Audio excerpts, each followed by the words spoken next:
Job কিংবা business যে কোনো ক্ষেত্রেই আপনার কিছু সফট স্কিল থাকা জরুরি। চলুন আজকে এমনই একটি সফট স্কিল নিয়ে আলোচনা করব, সেটি হচ্ছে কমিউনিকেশন। সব ধরনের স্কিলসের মধ্যে এটাকে আমার সবচেয়ে ইম্পর্টেন্ট মনে হয়।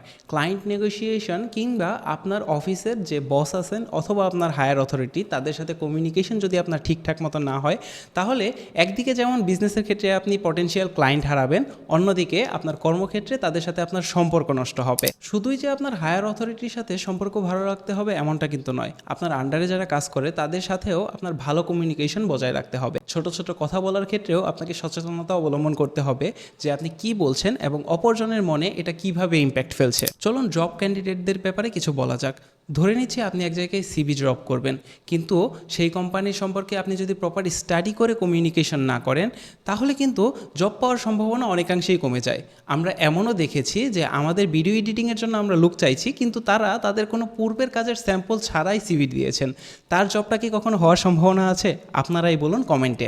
বিজনেসের ক্ষেত্রে আপনি ক্লায়েন্টকে কিভাবে মেসেজ দিচ্ছেন, আপনার পটেনশিয়াল কাস্টমার সবগুলো ইনফরমেশন সঠিকভাবে পাচ্ছে কিনা, এটাও কিন্তু কমিউনিকেশনের একটি বড় পার্ট। ক্লায়েন্টের সাথে ভালোভাবে কমিউনিকেশন করলে পটেনশিয়াল ক্লায়েন্ট একটি সাকসেসফুল ক্লায়েন্টে রূপান্তর হয়ে যায় খুবই ইজিলি। এতক্ষণে হয়তো বুঝেই ফেলেছেন কমিউনিকেশন আপনার জন্য কতটা জরুরি।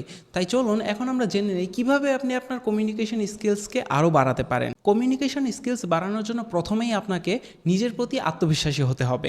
নিজেকে আপনাকে বুঝতে হবে যে আপনি কতটা করতে ক্যাপেবল। পাশাপাশি আপনাকে আয়নার সামনে দাঁড়িয়ে কথা বলার প্র্যাকটিস করতে হবে।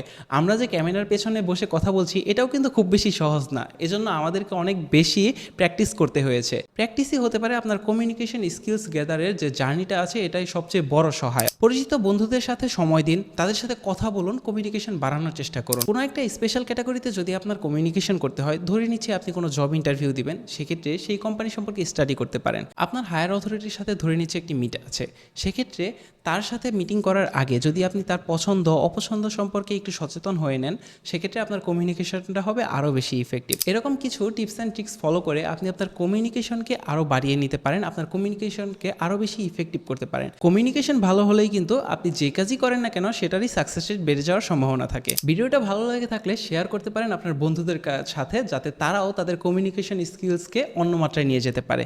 জাযাকুমুল্লাহু খাইর। আসসালামু আলাইকুম।